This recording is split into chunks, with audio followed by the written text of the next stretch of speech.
एक समय की बात है। एक दूर के राज्य में, जिसे सब ओरेलियन कहते थे, एक ऐसी राजकुमारी रहती थी जो सबसे अलग थी। राजकुमारी मरिया। उसके बालों का रंग धूप के सोने जैसा था। उसकी आंखों में समुंदर की गहराई थी। लेकिन उसकी जिंदगी का एक राज था। लिरिया बोल नहीं सकती थी। बचपन से ही उसके सुर जादू के साए में खो गए थे। राजा और रानी ने देश के सबसे बड़े वैद्य, जादूगर और परियां तक बुला लिए, लेकिन कोई उसका सुर वापस नहीं ला सका। फिर भी लिरिया कभी उदास नहीं होती थी। उसका दिल आवाज से भी ज्यादा जिंदा था। वो अपने हाथ, अपनी मुस्कान और अपने दिल से बातें करती थी। ओरेलियन राज्य अपने धुनों, गीतों और सुरों के लिए मशहूर था, और हर शाम महल में संगीत की महफिल सजती थी। लेकिन जब सब लोग गाते, लिरिया सिर्फ देखती रहती। उसके दिल में एक ऐसी खामोशी थी जो किसी संगीत से कम सुंदर नहीं थी। लिरिया अपना ज्यादा समय महल के बगिया में बिताती थी। वहां हर फूल, हर पत्ता उसकी आंखों से बात करता था। उसके पास एक छोटी सी स्केचबुक थी जिसमें वो अपने सपने बनाती थी, ऐसे सपने जहां उसके शब्दों की जरूरत नहीं थी। एक दिन जब लिरिया बगिया में अपनी स्केचबुक से फूल बना रही थी, तभी एक अनोखा लड़का उसके सामने आ गया। उसका नाम था फिन। ये आम गांव का लड़का था। महल के बाहर के झील में मछलियां पकड़ता था। पर उस दिन उसके हाथ में एक टूटा हुआ म्यूजिक बॉक्स था। फिन ने कहा, "ये म्यूजिक बॉक्स मेरी माँ का है, पर ये बजता नहीं। क्या तुम मेरी मदद करोगी?" लिरिया मुस्कुराई। उसने कुछ नहीं कहा, पर उसने सर हिलाकर हाँ कर दी। फिन हैरान था। वो समझा नहीं कि राजकुमारी बोलती क्यों नहीं है। फिर लिरिया ने अपने स्केचबुक में एक छोटी सी चिट्ठी लिखी, "मैं बोल नहीं सकती, पर मैं सुन सकती हूँ।" फिन वो पढ़कर मुस्कुराते हुए कहा, "मैं बोलता हूँ और तुम सुनो। शायद हम दोनों मिलकर इस बॉक्स को फिर से बजा दें। और फिर दोनों ने मिलकर उस बॉक्स की मरम्मत शुरू की। दिन बीतने लगे और उनके बीच एक खामोश दोस्ती जन्म लेने लगी।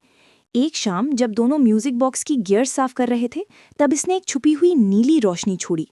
फन घबरा गया और लिरिया ने तुरंत वो बॉक्स अपने हाथ में लिया। उस रोशनी से एक छोटी सी परी निकली, चमकदार जैसा सितारों का टुकड़ा। परी ने कहा, "राजकुमारी लिरिया, तुम्हारा स्वर कभी गया नहीं था।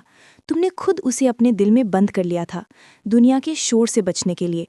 पर अब तुम्हारा दिल किसी और की धुन पर धड़क रहा है, और वो तो तुम्हें आज़ाद कर सकता है।" फन ने कुछ समझा नहीं, लेकिन लिरिया के गाल लाल हो गए। परी मुस्कुरा कर गई। "बस एक बात याद रखना, आवाज़ तभी लौट कर आती है जब दिल सच बोलता है।" और परी हवा में गुम हो गई, छोड़कर एक छोटी सी चमकती धुन जो लिरिया के दिल में घूमती रही। कुछ दिनों बाद ओरेलियन पर एक भारी तूफान आया। बिजलियां गिरने लगी, नदियां उभर गए। महल के पास वाली झील का पानी इतना बढ़ गया कि गांव डूबने लगा। फन गांव के लोगों को बचाने गया, लेकिन एक कठिन लहर ने उसकी नाव पलट दी। ये सोचे समझे बगैर राजकुमारी लिरिया फौरन समुद्र की तरफ दौड़ी। लोग चिल्लाए, "राजकुमार रुको!" पर लिरिया झुकी नहीं। उसने पहली बार अपनी खामोशी से लड़ना शुरू किया। जब इसने फन को डूबते हुए देखा, उसके दिल में एक ही ख्याल था, "मैं इससे बोला नहीं सकती, पर मैं इसे बचा सकती हूँ।" उसने अपनी सारी ताकत से फन का हाथ पकड़ा, पर लहर इतनी तेज थी कि वो दोनों पानी के अंदर खींच लिए गए। तभी उस म्यूजिक बॉक्स से वो नीली रोशनी फिर से चमकी, और लिरिया के दिल से एक आवाज़ निकली, इतनी मधुर और पवित्र जैसे सितारों का गीत। उसकी आवाज़ ने समुद्र को शांत कर दिया। तूफान रुक गया और पानी उन्हें किनारे तक ला दिया। जब लिरिया ने अपनी आंखें खोली, फन उसके पास था। उसने मुस्कुराते हुए कहा, "तुम बोल सकती हो लिरिया।" लिरिया ने धीरे से कहा, "तुमने सुन लिया मेरी दिल की आवाज़?" फन ने हंसा, "नहीं लिरिया, तुमने मुझे सिखाया है कि आवाज़ शब्दों से नहीं, दिल से होती है।" और उस दिन के बाद राजकुमारी लिरिया ने अपनी आवाज़ से नहीं, अपने सवार और दिल से पूरे राज्य को जोड़ा। उसने द साइलेंट फेस्टिवल शुरू किया, जहां लोग बातों से नहीं, भावनाओं से अपनी खुशी व्यक्त करते हैं। ओरेलियन एक ऐसे राज्य बन गया जहां खामोशी भी गीत गाती थी। एक चमकदार शाम को महल के ऊपर एक नई धुन बज रही थी, वही म्यूजिक बॉक्स जो अब हर दिन खुलता था। लिरिया और फन टेरेस पर खड़े थे। उनके आसपास जुगनू चमक रहे थे। लिरिया ने फन से कहा, "मुझे लगा कि मेरी आवाज़ सबसे बड़ी कमी है।" फन ने कहा, "नहीं, वो तुम्हारा सबसे बड़ा जादू था।" और कैमरा धीरे से ऊपर उठता है, महल, झील और चमकती रात को दिखाते हुए। बैकग्राउंड में एक मधुर पिक्चर स्टाइल में एक ओर्केस्ट्रल म्यूजिक बजता है, जिसमें पहली आवाज़ लेरिया की धीमी सी गूंजती है। खामोशी भी एक कहानी कहती है।